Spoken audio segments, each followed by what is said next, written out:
Hi friends, welcome to Abees P S C world. Abees P S C വേൾഡിൻ്റെ മറ്റൊരു പുതിയ വീഡിയോയിലേക്ക് എല്ലാവരെയും സ്വാഗതം ചെയ്യുകയാണ്. ഇന്നത്തെ ക്ലാസ്സിൽ നമ്മൾ നോക്കുന്നത് 10ാം ക്ലാസ്സിലെ സോഷ്യൽ സയൻസിൻ്റെ ടെക്സ്റ്റിൽ നിന്ന് പ്രധാനപ്പെട്ട ഇരുമ്പുരുക്ക് വ്യവസായശാലകൾ. ഇതാണ് ആദ്യമായിട്ട് നമ്മൾ നോക്കുന്നത്. ഇരുമ്പുരുക്ക് വ്യവസായശാലകൾ. ഭിലായ് സഹായം നൽകിയ രാഷ്ട്രം എന്ന് പറയുന്നത് സോവിയറ്റ് യൂണിയനാണ്. ഭിലായ് സോവിയറ്റ് യൂണിയൻ, ബൊക്കാറോയും സോവിയറ്റ് യൂണിയനാണ്. ഭിലായ് സോവിയറ്റ് യൂണിയനാണ്, ബൊക്കാറോയും സോവിയറ്റ് യൂണിയനാണ് സഹായം നൽകിയത്. റൂർക്കേല എന്ന് പറയുമ്പോൾ സഹായം നൽകിയ രാജ്യമാണ് ജർമ്മനി. റൂർക്കേല ജർമ്മനി. ദുർഗാപൂർ ബ്രിട്ടനാണ് സഹായം നൽകിയത്. ദുർഗാപൂർ ബ്രിട്ടനാണ് സഹായം നൽകിയത്. അപ്പം ഭിലായ്, ബൊക്കാറോ, റൂർക്കേല, ദുർഗാപൂർ ഇത്രയുമാണ് ഇരുമ്പുരുക്ക് വ്യവസായശാലകൾ സഹായം നൽകിയ രാഷ്ട്രങ്ങളുമാണ് നമ്മൾ പഠിച്ചത്. അടുത്തതായിട്ട് നമ്മൾ പഠിക്കുന്നത് തിരുവിതാംകൂറിലെ പണ്ടാരപ്പാട്ട വിളംബരം നടന്ന വർഷമാണ്. തിരുവിതാംകൂറിലെ പണ്ടാരപ്പാട്ട വിളംബരം നടന്ന വർഷമാണ് 1865. 1865 പണ്ടാരപ്പാട്ട വിളംബരം തിരുവിതാംകൂറിൽ. അടുത്തത് കൊച്ചിയിൽ 1914 കുടിയായ്മ നിയമം. കൊച്ചിയിലെ കുടിയായ്മ നിയമം വർഷം 1914. ഇനി മലബാർ കുടിയായ്മ നിയമം 1929. അപ്പോൾ തിരുവിതാംകൂറിലെ പണ്ടാരപ്പാട്ട വിളംബരം 1865, കൊച്ചിയിൽ കുടിയായ്മ നിയമം 1914, മലബാർ കുടിയായ്മ നിയമം 1929. അടുത്തതായിട്ട് നമ്മൾ നോക്കുന്നത് ചില സാമൂഹിക പരിഷ്കർത്താക്കളും അവർ നേതൃത്വം നൽകിയ പ്രസ്ഥാനങ്ങൾ അല്ലെങ്കിൽ അവരുടെ പ്രവർത്തനങ്ങൾ. ഇതാണ് നമ്മൾ നോക്കുന്നത്. ഇതെല്ലാം 10th സ്റ്റാൻഡേർഡിലെ സോഷ്യൽ സയൻസ് ടെക്സ്റ്റിൽ നിന്ന് എടുത്തിട്ടുള്ള ഭാഗങ്ങളാണ്. നല്ലതുപോലെ പഠിക്കുക.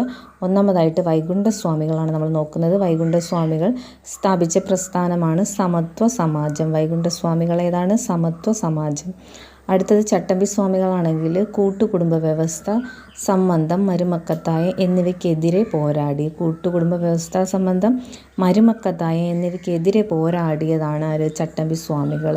വൈകുണ്ഠസ്വാമികളുടെ പ്രസ്ഥാനം ഏതായിരുന്നു? സമത്വ സമാജം. അടുത്തതായിട്ട് ശ്രീനാരായണ ഗുരു. നമുക്കറിയാം ശ്രീനാരായണ ധർമ്മ പരിപാലന യോഗമാണ്. ശ്രീനാരായണ ഗുരുവിൻ്റെ പ്രസ്ഥാനം ശ്രീനാരായണ ധർമ്മ പരിപാലന യോഗം. അടുത്തായിട്ട് വരുന്നത് കുര്യാക്കോസ് ഏലിയാസ് ചാവറ. കുര്യാക്കോസ് ഏലിയാസ് ചാവറ അദ്ദേഹത്തിൻ്റെ പ്രവർത്തനം എന്ന് പറയുന്നത് അനാഥാലയങ്ങളും വിദ്യാലയങ്ങളും സ്ഥാപിച്ചു. അനാഥാലയങ്ങളും വിദ്യാലയങ്ങളും സ്ഥാപിച്ചത് കുര്യാക്കോസ് ഏലിയാസ് ചാവറയാണ്. അയ്യങ്കാളിയുടെ പ്രധാനപ്പെട്ട പ്രസ്ഥാനമാണ് സാധുജന പരിപാലന സംഘം. അയ്യങ്കാളിയുടെ പ്രധാനപ്പെട്ട പ്രസ്ഥാനം സാധുജന പരിപാലന സംഘമാണ്. അടുത്തത് വക്കം അബ്ദുൽ ഖാദർ മൗലവി. വക്കം അബ്ദുൽ ഖാദർ മൗലവി തിരുവിതാംകൂർ മുസ്ലിം മഹാജന സഭ. തിരുവിതാംകൂർ മുസ്ലിം മഹാജന സഭ സ്ഥാപിച്ചത് വക്കം അബ്ദുൽ ഖാദർ മൗലവിയാണ്. വഖഫാനന്ദൻ്റെ പ്രസ്ഥാനം എന്ന് പറയുന്നത് ആത്മവിദ്യാ സംഘമാണ്. ആത്മവിദ്യാ സംഘം, വഖഫാനന്ദൻ.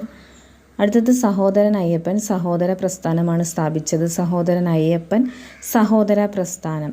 അടുത്തത് പണ്ഡിറ്റ് കെ പി കറുപ്പൻ അരയ സമാജം. അരയ സമാജത്തിൻ്റെ സ്ഥാപകനാണ് Pandit K P Karuppan. Mannathu Padmanabhan Nair Service Society. Nair Service സൊസൈറ്റിയുടെ സ്ഥാപകനാണ് മന്നത്ത് പത്മനാഭൻ. അടുത്തത് വി ടി ഭട്ടതിരിപ്പാട് യോഗക്ഷേമ സഭയാണ്. V T Bhattathiripad Yogakshema Sabha. കുമാരഗുരുദേവൻ പ്രത്യക്ഷ രക്ഷാ ദൈവസഭ. കുമാരഗുരുദേവൻ പ്രത്യക്ഷ രക്ഷാ ദൈവസഭയാണ്. അപ്പോഴും നമ്മൾ നോക്കിയത് വൈകുണ്ഠസ്വാമി സമത്വ സമാജം, ചട്ടമ്പി സ്വാമികൾ കൂട്ടുകുടുംബ വ്യവസ്ഥയും മരുമക്കത്തായ എന്നിവയ്ക്കെതിരെ പോരാടി. ശ്രീനാരായണ ഗുരു ആകുമ്പോൾ ശ്രീനാരായണ ധർമ്മ പരിപാലന യോഗം. കുര്യാക്കോസ് ഏലിയാസ് ചാവറയാണ് അനാഥാലയങ്ങളും വിദ്യാലയങ്ങളും സ്ഥാപിച്ചത്. അയ്യങ്കാളിയുടെ പ്രസ്ഥാനം സാധുജന പരിപാലന സംഘം. വക്കം അബ്ദുൽ ഖാദർ മൗലവിയുടെ പ്രസ്ഥാനമാണ് തിരുവിതാംകൂർ മുസ്ലിം മഹാജന സഭ. വഖഫാനന്ദൻ ആത്മവിദ്യാ സംഘം. സഹോദരൻ അയ്യപ്പൻ സഹോദര പ്രസ്ഥാനം. Pandit K P Karuppan Araya Samajam. അരയ സമാജം. അടുത്തത് Mannathu Padmanabhan Nair Service Society. V T Bhattathiripad Yogakshema Sabha. Kumaragurudevan പ്രത്യക്ഷ രക്ഷാ ദൈവ സഭ. ഇത്രയും കാര്യങ്ങളാണ് നമ്മൾ ഇന്നത്തെ ക്ലാസ്സിലൂടെ നോക്കുന്നത്. എല്ലാവർക്കും വീഡിയോസ് ഇഷ്ടമാകുന്നുണ്ടെങ്കിൽ ലൈക്ക് ചെയ്യാനും ഷെയർ ചെയ്യാനും സബ്സ്ക്രൈബ് ചെയ്യാനും മറക്കാതിരിക്കുക.